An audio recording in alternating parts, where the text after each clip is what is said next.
Update 38 is once again live on beta for the second round of beta for this update, and as always in this video we're going to look at all the big changes. As with every new build of Bulwer, we're going to take a look at the Itemtreasury scanner and see if we see any new items. We can see that there is a monster player cosmetic appearance box, which will probably include some of the new monster player skins coming to the game with this update.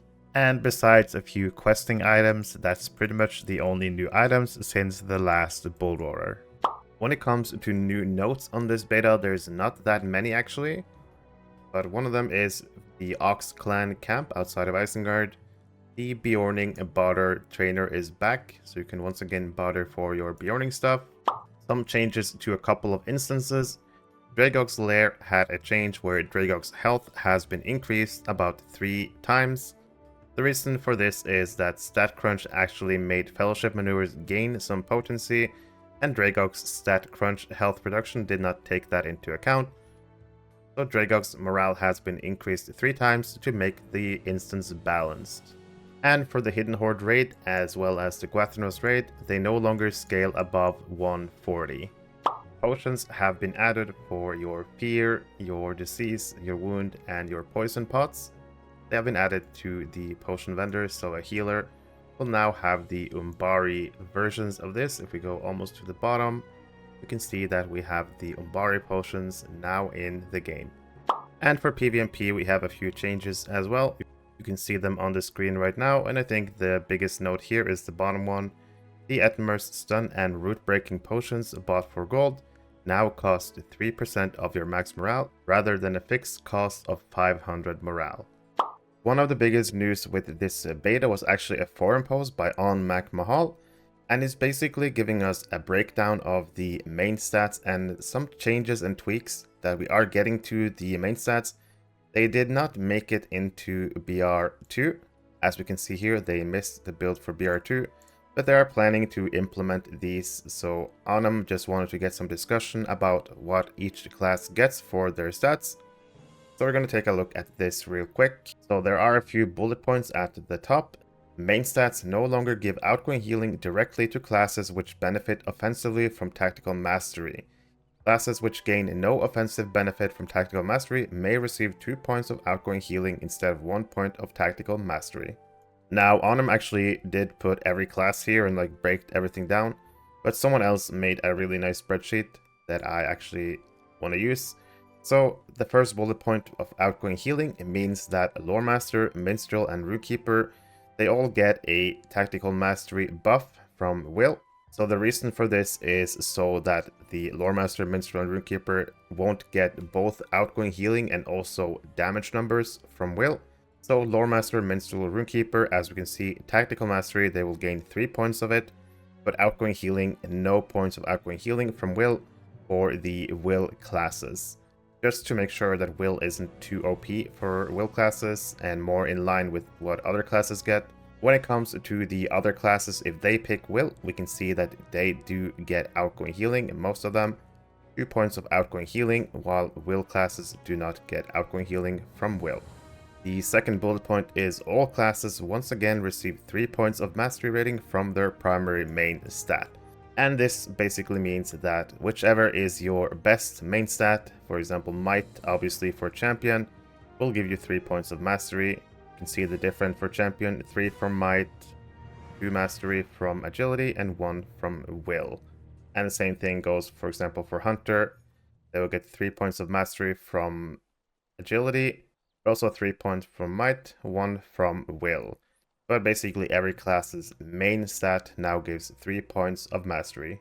The third bullet point is a primary main stat for a given class will give 9 points of derived rating value, while the other two will give 5.5 to 6. So what this means is, let's take Beorning, for example. Might will of course be the main stat for Beorning. This should give you 9 points of value. So 3, 4, 5, 6, 7, 8, 9. 9 points of value spread out over the different stats. And then the other ones, like agility and will, should give you 5.5 to 6.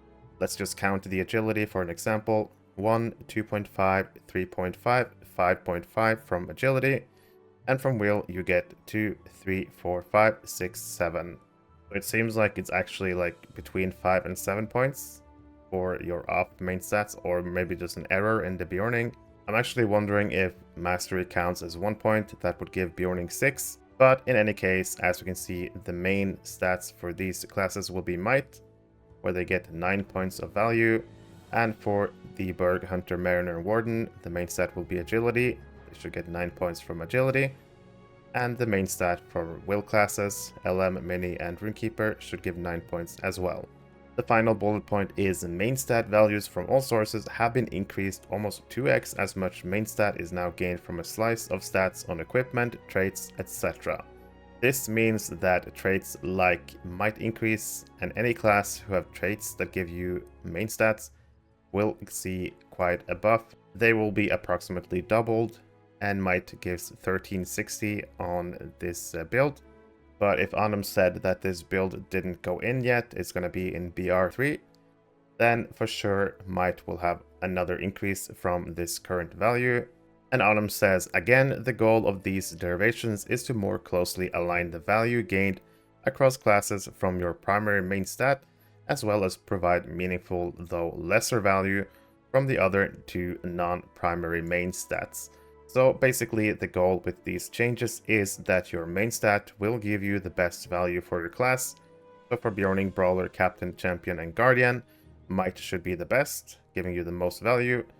For Burglar, Hunter, Mariner, and Warden, Agility should give you the most value. For Loremaster, Minstrel, and Rune-keeper, Will give you the most value. While the other two off main stats, like for heavy classes, the Agility and Will, should still give some decent value, but not as good as Might. There's of course been some feedback about how the points have been distributed. For example, look at the Might classes. Who gains Finesse? Beorning does not, Brawler does, Captain doesn't, Champion and Guardian does. Some people did not agree with all of this stuff, so I think we're just going to wait for BR3 when this goes live to see if anything changes from what this build provides. There has been feedback, so maybe some of this will change, but this is the current build for what your main stats will give you and your off stats will give you. These changes are not on Bull Roarer yet, but will arrive with Bull Roarer 3 next week. When it comes to the maps, of course, we have the Gondor map, we have the Shield Isles map right here, but we still don't have an Umbar map. So hopefully in the next beta we get to see the map of the Umbar area. But on the Stable Master map, we can actually see like the layout of how it's going to be. On the left here we have King's Gondor and the layout of King's Gondor. And we can see that Umbar and the Shield Isles have actually been added to the map here. And we can see that obviously what we just saw was the Shield Isles, these 5 different locations here. And this will be Umbar and the Cape of Umbar. Let's just click on these real quick. We have Rakathab at the very edge of the little piece of land here. Then there's Jax Fanol, there's Kuthra, and the city of Umbar, Baharbel North Gate. So Umbar is located inside this little nook here. But in any case, it seems like the path our characters will take is through King's Gondor all the way to the west. Then we'll probably travel from Dol Amroth or another little town with ships and all the way to the Shield Isles. We'll probably go through the Shield Isles from top left to bottom right. And then we'll probably take ships across into Umbar and eventually we'll end up in the city. So I'm sure there's going to be a lot of questing content for people to delve into. So in this video I decided to actually go and take a look at the Shield Isles a little bit, as well as the city of Umbar, since Umbar is now ready. And I also want to listen to some of the music. There's new music, of course, new expansion. You can already hear the music playing. But right now I am in Bel Inzul. You can open the map. We can see that I am at the bottom of the Shield Isles, all the way south. And something new in the game that we haven't seen before is beautiful waves. Take a look at this new feature that we haven't really seen before. Waves actually coming in. Looks really great in my opinion. but I really like the touch of the waves. Kind of gives us more the feeling that we're by the ocean. So really nice touch here, I think. This guy is scared of me. Better back up. But yeah, I haven't really been exploring that much, especially in the Shield Isles and Umbar. So I just wanted to take a quick look. And we can kind of look across here. And what I believe we're looking at here is, let's see. So if I'm at the south, if I'm here, I'm in Bel Insul, I'm looking east. That means I should probably be looking at Jack's Funnel. I believe the whatever structure is over there, that's the Jack's Funnel that I'm looking across to. At least to me, that makes sense. Which means that the city of Umbar should be somewhere behind these mountains. So you probably head south from here a bit and then head east and you'll get to the city. Or maybe we can even go around this way, who knows. But just wanted to go up top here to get a look at the Shield Isles a little bit. Saber-tooths, some jaguar-looking saber-tooths. I'm actually level 140, and these are like 146 enemies. New combat music that I can hear. Heavy palm branches. A stalker. Oh. Yeah, this place is dangerous. Salamanders I saw there. New crafting nodes are in the game. Please don't chase me. Just want to look. I'm gonna try to kill this guy. Oh no, he's gonna kill me. I mean, if I die too, that doesn't matter. Just kill me. Just end me.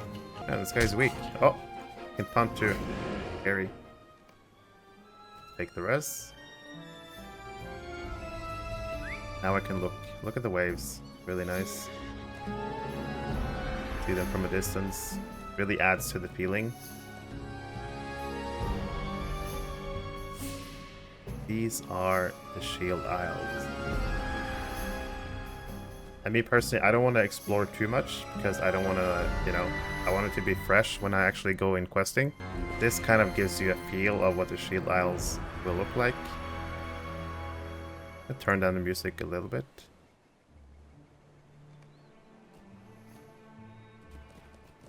Yeah, it looks really good as always. LOTRO world building is always good. I can't wait to quest in these new areas. There's deers, there's beetles. I know there's crocodiles and possibly even lions somewhere. I haven't seen them yet, but according to the trailer, there should be lions and crocodiles. There's the new ore deposit. Rich, iridescent ore deposit. Need Umbar crafting to mine them. Yeah, this is only parts of the Shield Isles. You can see the little piece of land I'm on here. Big island here in the middle. And you have the... a lot of small islands. I wonder if you have to, like, travel between all these small islands. Or if you can't. Not sure. That was a little first glimpse at the Shield Isles. As I said, really liking the waves they added to the game. Looks really nice. And I just took the Dockmaster from the Shield Isles, and I think this is where I just was. And I've now crossed into the lands of Umbar. And this is called Jack's Funnel. This is Kafar, according to the radar. I'm gonna try to just go inwards a little bit, see if we can see anything nice. Jack's Funnel, okay. It's like a little city, I guess. Little town.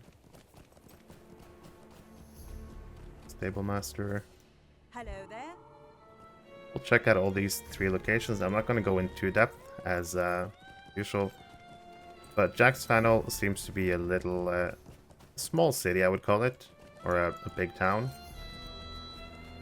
all the way at the edge of the shores.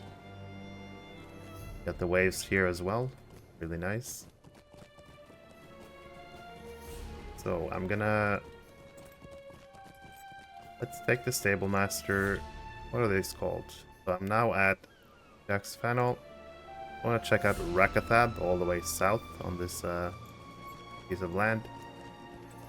We'll take the stable to Rakathab first. So I took the stable further south, and if I look behind me, you can see the terrain. You can tell that we're getting south. It's definitely more jungle-styled terrain. We haven't really seen this in LOTRO before, but it's quite exciting to getting to new places and seeing like new terrain, like new everything. We have a beach. Of course, we just have the ocean, vast ocean. So this is also a little town. This is Rakathab. Also a little town. You can enter that house, I guess. Big tower up there. I want to go up there. I hope you can. Yeah, it seems to be the same size as the last little town we went to. Maybe slightly larger, actually. Let's see. Let's try to look south. Nice little fire pit there.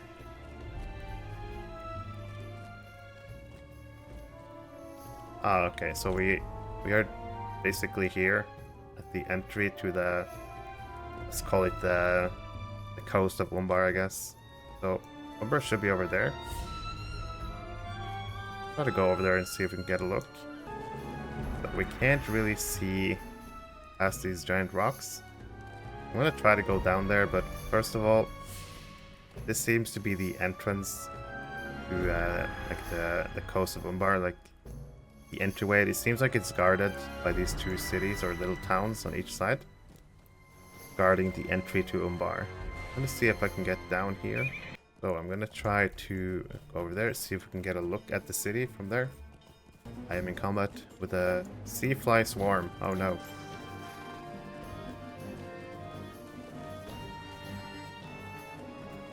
This, I mean, the area of Umbar seems like a giant area. You can probably follow the shoreline all the way to Umbar for doing this. Watery funnel. That's interesting. That's like a grim enemy. Crab. Okay, so we're heading further north. It's hard to do without a map. You can just imagine that I'm following this shoreline up here. Means Kuthra should be visible. Kind of hard to tell. Maybe it goes in here, like further inwards. This Kuthra, that could possibly be Kuthra, I believe. This big tower over there. Fog lurkers, nice. Baywalker. This is such a big area. So this is not the ocean. This is just this part here. It's so big. Giant pool of water. Alright, I'm not going to spend all this time running up here. I'm going to see if this is Kuthra. I'm going to try to travel there. So I finally arrived at Kuthra. We can see the beautiful waves coming into land. And as I suspected, the giant tower that I saw in the distance, right there, it wasn't exactly Kuthra, but it's right next to it. This is Kuthra, nice little village by the ocean. Really like the look of this place. So I was over there somewhere and headed this way. So this is Kuthra. Question is that part of Umbar I see over there? Has to be, right? I'm looking directly east. Yeah, that's Umbar for sure, that I can see in the distance. This is a nice little, probably a fisher town.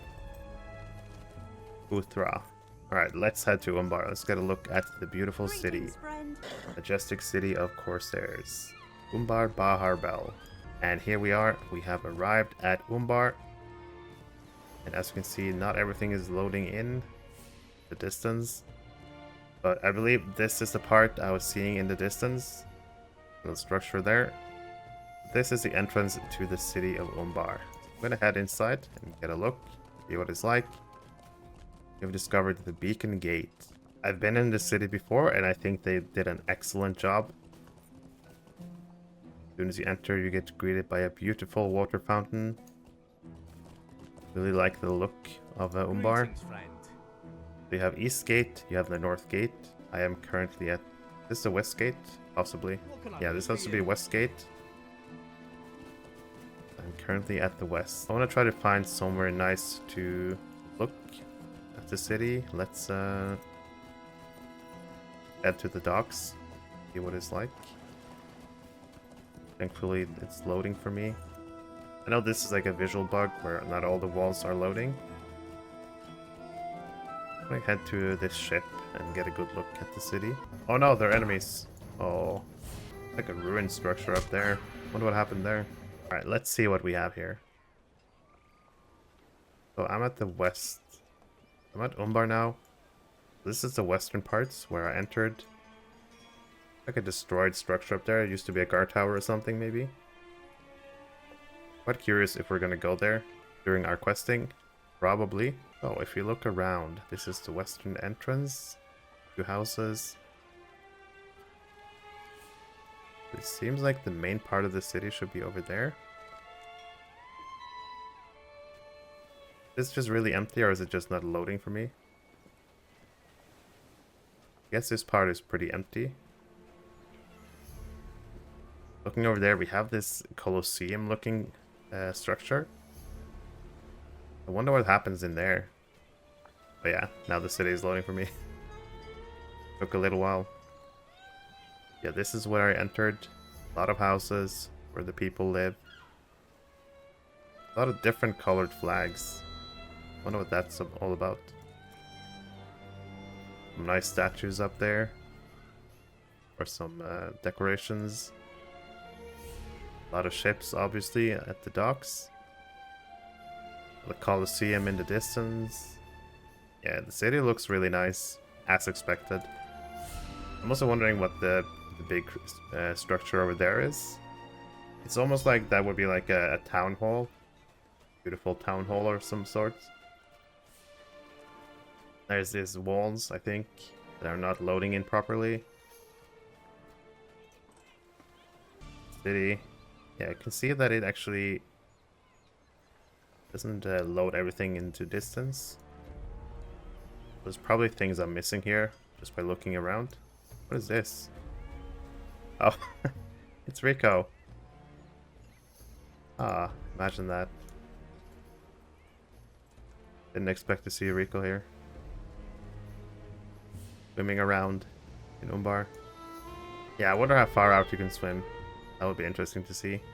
But like I said, I'm not gonna explore too much. Got a good first look. I want to save some for when the game actually goes live, so I can explore and enjoy the content. Obviously the city is not fully loading in, like this, and the house is disappearing back there. So I'm sure there's going to be more things over here that are not loading in. But I find the Colosseum building over there kind of intriguing, as well as the big structure behind here that I think is like a city hall or a town hall of some sorts. But once again, landscape in LOTRO and Umbar looks really great. If you enjoyed the video, please consider dropping a like and subscribing, as it really helps out the channel. And if you like LOTRO, I would really recommend joining my Discord servers. You can also support me directly through my Ko-fi website. If you're playing or looking to play Lord of the Rings online, there is one place you need to be. The Ghyniverse is a Discord server created for the community of the players of Lord of the Rings Online. The server is getting close to 7,000 members, and in this server you'll find tons of helpful information. There's monthly giveaways, easy access to patch notes, you can keep up with my YouTube videos, my streams. If you're a streamer, you can ask for the streamer role and you can announce your streams in the other stream channel. There are discussion channels for pretty much everything, every class, monster players. But the best thing about this server is probably the Gearing Resources tab, where you can find anything from trait lines for every class, every build. There are stat goals, where you can find out what stats you should aim for on your characters. Really helpful information about drop rates from instances, as well as screenshot from all the new loot that appears in the game. If you enjoy LOTRO, you should definitely consider joining this server, and hopefully I'll see you in Middle-earth. If you were part of the Ghyniverse already, you might have noticed that another tab appeared at the top, the LFF server. This server is a brand new server that I created, the LFF Ghyniverse. In this server, you can select which servers you want to keep up with, and once you select your server, say you select Arkenstone, you will see the LFF, the kinship advertisement, looking for kinship and trade channels, and there's also voice channels if people want to use those. The LFF channel is basically a looking for fellowship channel where people can post if they need players for the runs, and this way people don't have to be logged into the game to see the chat, they can just instead get a notification on their Discord. There's also a kinship advertisement page where kins can post their kinship advertisement and have people join their kins, and you can also post in the looking for kinship chat if you're looking for a kinship, but make sure to take a look in the kinship advertisement first and look through all the kin to find a suitable kin for you. There's also a trade channel if people want to buy or sell stuff that you can use. Hopefully you'll consider joining this server to bring the community even more together, not just in the game, but also outside of the game.